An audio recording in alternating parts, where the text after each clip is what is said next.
Hey everyone, thank you so much for stopping by my channel today.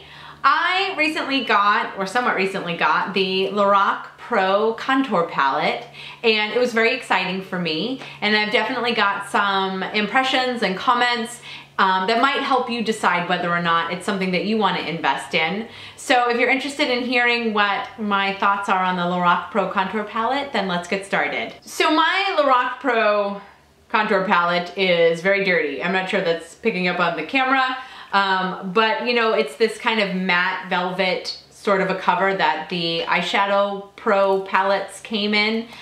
So they get very dirty, but I'm just gonna say that it's just very well loved and that I used it, and we're just gonna let it go. So the packaging itself is actually really cool because it's super thin, which I love for traveling, which will come up again in a little while.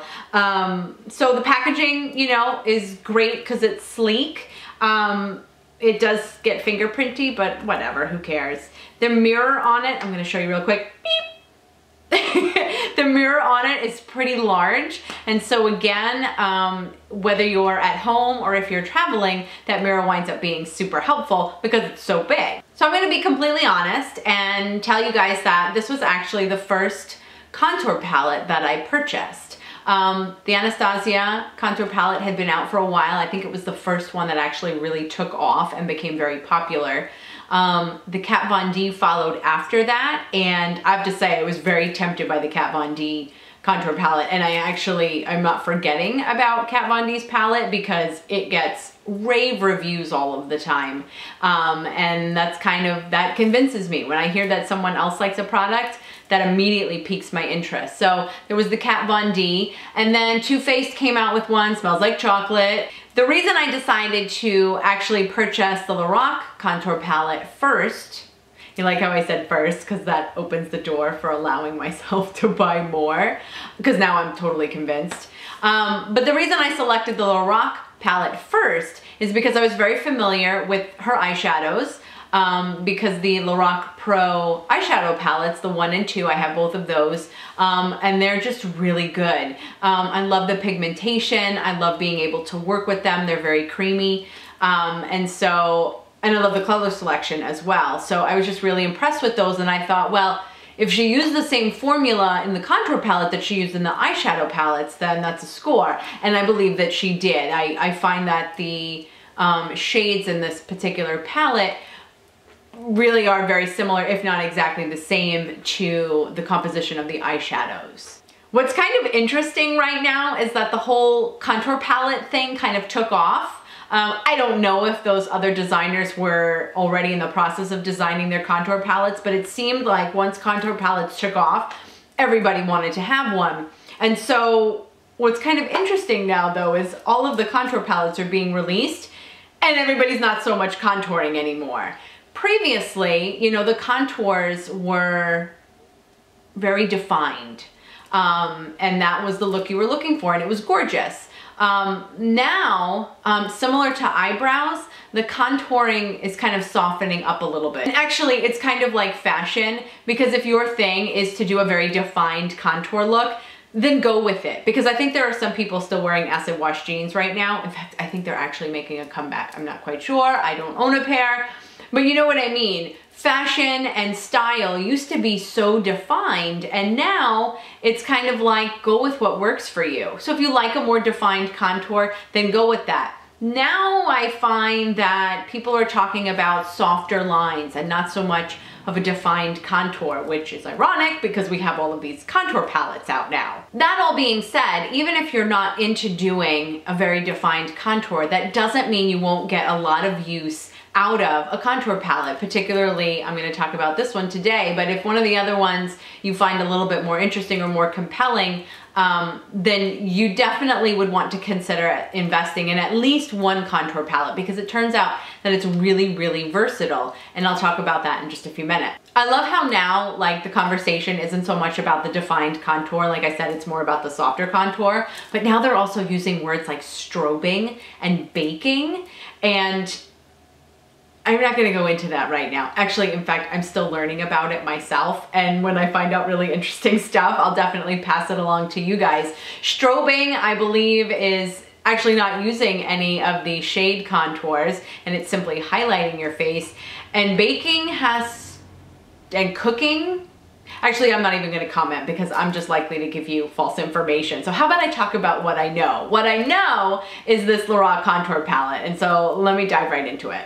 So as you can see, there are 6 shades. 4 of them are square, 2 of them are rectangle. And there are, the top row is the highlighting lane or row. What do you call that? Upper deck is the highlighting. The basement and the lower deck is the contouring. And they are a variety of shades and they gradiently go from lighter to darker. So there's a light contour, which is, there is a light contour, which is light and square, so it's one of the smaller ones. In the middle is the deep contour, also not quite as large, and then the bigger of the two would be the medium contour. On the upper deck of this palette, we have the 2 squares, which are a beige, which is fairly light but still has a tint to it. Then there's what they call a yellow highlight. Big surprise, yellow is, you know, pretty popular right now. In fact, I love the Anastasia, what do they call it? It's a banana powder. Same idea, they call it simple yellow here. And then the biggest one is the, what do they say? The shimmering highlight. And actually, I think they went way too large on this. Have you ever looked at one of your highlighting compacts? I mean, how long have you been using it? And how much of a dent, or I should say lack of dent, is there in that highlighting compact? It's gonna take me forever to go through this highlighting compact. I'm not quite sure why they made it so big. That kind of frustrates me because I feel like it takes up valuable real estate where they could have put something quite a bit more useful in the larger, like the banana powder. But I don't know, we're highlighting apparently in excess, and it's the rectangle on the upper deck here of the entire palette. So the shadows overall, not shadows, the shades, the powders. The powders are very, very pigmented. And actually, that's kind of both good and bad. When something is so pigmented, you have to use such a light hand that when it comes to something like adding darkness and shadows to your face, you have to be very careful that you don't overdo it. You always want to start light and build up from there. So although a highly pigmented, I'm just gonna call them shadows. A highly pigmented shadow or shade means that it's really good quality and that you've invested in a quality item. When it comes to contouring, you have to be kind of careful because, like I said, you don't want to overdo it. So they are highly pigmented, so that can kind of be both good and bad. The contour palette comes with a brush, a contouring brush. Makes sense, right? You could tell it's a really good quality brush because it's very soft. I can stab myself in the nose because you know I am anti-prickle and I don't feel anything, and that's great. My problem with this brush though is it's so dense and it is so narrow. And when I say dense, I mean, this is dense. This is kind of as dense as they get. And so when you combine this brush that's so dense with the highly pigmented shades, you can get yourself into a lot of trouble if you're not careful, which I can say because I speak from experience. I was like, oh my God, this is gorgeous. This will go right into the hollows of my cheese. And I did. And it looks like like you took a swat of mud and just decided to deposit that on my face. And I was like, yeah, that's not the look I'm going for right now. So like I said, the brush is very dense in combination with the pigmented shadows. That could spell trouble. I'll be honest, I hate the brush. I don't use the brush. I put it in my very pretty brush mug that has my initial on it, a G, that I keep on my vanity, and that's kind of where it stays because it's a challenge for me right now, and I will win, but right now I'd much rather use the shades in the palette than figure out how to fight with the brush in combination with that. So I put the brush away, but I'm not getting rid of it because it's a really good brush, and I'm gonna figure out how to use it. Part of my problem with the brush is that I, one, don't like to do a very defined contour. That's just kind of not my thing, which was kind of also why I wasn't really into buying a contour palette. I resisted buying a contour palette for quite a while, actually. I mean, I just indicated that I bought one and they've kind of been out now for quite a while. I had already gathered together my preferences for bronzers and different bronzers that I could use as contouring shades. I already was set with my under eye setting powders that I like to use. I'm very particular about my highlighters, and so I was gathering my collection, and I thought, well, when I buy a palette, there's a really good chance that I might not like all the shades, or all the shades might not be spot on for me, and so I resisted. But then finally, like I said, when Lorac came out with the contour palette, I was already so impressed with their shadow palettes that I was like, you know what, it's time for me to get one, play with one, see what I think about it, and figure out how I could use it to my advantage, which I was able to do, and I'm super excited I finally caved. So let's talk about the shades themselves. I think that they were really good when you're trying to accommodate a variety of skin tones. I think they did really good with their collection of what they decided to actually classify as light, medium, and deep contour shades. So I'll just swatch them real quick. They're very nice and creamy, very nicely pigmented, little bit of fallout, but her eyeshadows are like that also, and so I'm okay with it. If you know that's what you're getting, then kind of go with that. So this is the light, the medium, and the dark contours. I swear that the medium contour is a dupe for the Hoola bronzer by Benefit Cosmetics. I love Hoola bronzer. Hoola, we'll just call her Hoola. You know, she's like a single name wonder. But I love Hoola, and I was really pleased to see that it was so close to the medium contour, because I was thinking, like, when I travel, this would be really convenient then, because I would have something very similar to one of the bronzers that I already love. So the contouring shades, like I said, they are very pigmented, and I actually get away with using the light contour in the hollows of my cheeks. I do have somewhat light skin, and so if you're fair enough, and if you're going for a more subtle look, even the light will work well as the hollows of your cheek contouring.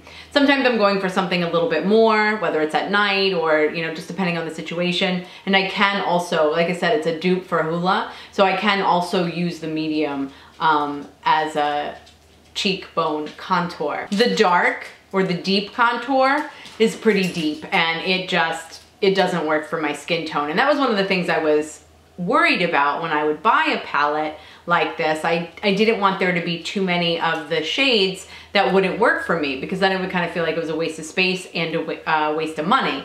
However, I am going to go into actually why I love the deep contour shade in just a minute. So moving on to the lighter shades on the top, like I said, there's also 3 there. There's a beige, a yellow, and then this little shimmery one. So I'll swatch those real quick, and so I can give you a sense of kind of what those look like.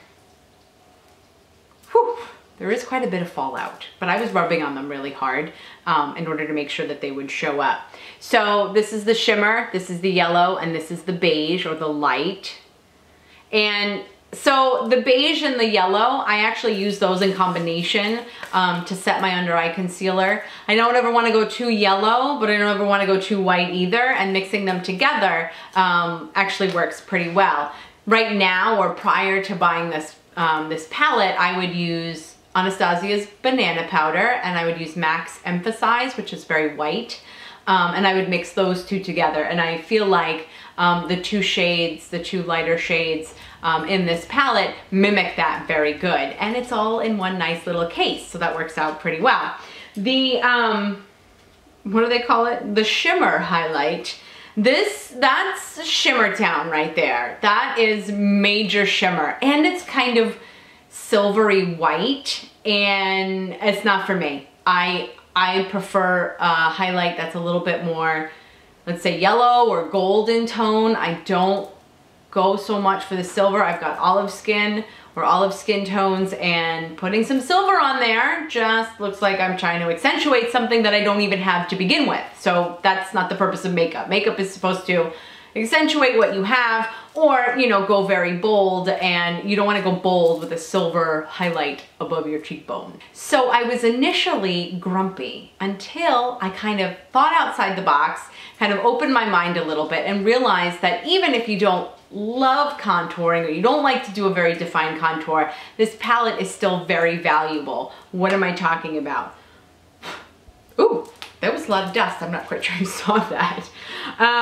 The medium, well, the darker contour shades are awesome when it comes to eyeshadow. So for example, you can use the light contour in the crease, obviously for a light transition color. You can use the medium in your crease as well, either to deepen a lighter transition color or use it only as a transition color, depending on what look you're going for. The deep contour works awesome in the outer corner to give you a little bit more depth and a little bit more definition. You could also use the deep contour underneath on your lower lash line, you know, let's say as an eyeliner, or on your upper lash line in order to deepen an eyeliner or smudge it out or whatever. The deep contour is an awesome shade in order to define and add some depth. Like I said, outer corner, or to rim your eyes in whatever way, you know, you're going for. When it also comes to the light contour, I use it to contour my nose. Without it being too obnoxious. When you apply just a little bit of contour along the side of the bridge of your nose, you wind up narrowing the depth of what your nose actually appears to be. And since I have an Italian nose, mine is huge. And anything I can do to reduce the size of my Italian nose is super valuable to me. So the light contour works really well for that also. I already mentioned that the beige and the yellow highlights were dupes for MAC's Emphasize and Anastasia's Banana Powder color. But the last thing I want to just talk about is the shimmer highlight. This works awesome. If you could do it as a highlighter, then great. I'm super happy for you. I can't. And I was mad at all of the real estate, like I said, it was taking up. But the shimmer highlight also works really good as a brow bone highlighter, as well as an inner corner highlight, because in that regard, it's actually really gorgeous. And so I don't think I will ever leave home without this, even if I decide to bring my own highlighter, which I would, for example. By the way, I'm like living for Becca's Champagne Pop by Jaclyn Hill. I can't put it down. And so if I were to travel, I would take this with me. Did you see that dust? It was like I just did a magic trick. I would take this palette with me and I would complement it with, in that case, another highlighter, just because I don't feel like the highlighter is good for my tone. But I can totally use this for so many other reasons. Like I said, crease colors, outer corner colors, liner colors, contouring on my nose works well, having that variety of shades. And so I am now completely convinced by contour palettes. I am very intrigued by the Kat Von D contour palette, which I don't own yet, but I am definitely considering buying. I think I need to go shopping. That would be lovely. Yes, I need to go to the store so I can buy another contour palette and then I can compare the two. But overall, Lorac actually makes a very good product. Like I said, I was really pleased with their eyeshadows. I feel like their contour palette performs equally as well. And I just like the shade selection. Like I said, I'm not really convinced about that shimmer highlight, but they had to be universal. And I guess I'm just that different that it doesn't work for me. Wow, that sounded snotty. Thank you so much for talking with me about what my impressions were of the Lorac contour palette. Lorac Pro Contour Palette. I hope that helps you decide whether or not to purchase a contour palette, and maybe this would be the one for you. Please tell me in the comments below what your favorite contour palette is, or even just favorite individual contour shades or highlighters, because I love them all and I don't really think you can ever have too much. So thank you again so much for stopping by, and in the meantime, I hope you have a really great day. Thanks. The reason I decided to go with Lorac first is because I already had their eyeshadow. I already had, no, that was a mess. That's so great. I was just talking and not recording. Hello, basic, can't record. Yum. Yum. Because that's what I think of, you know, when I'm doing makeup, I want to eat. If you want to buy the Lorac Pro Contour Palette, then let's get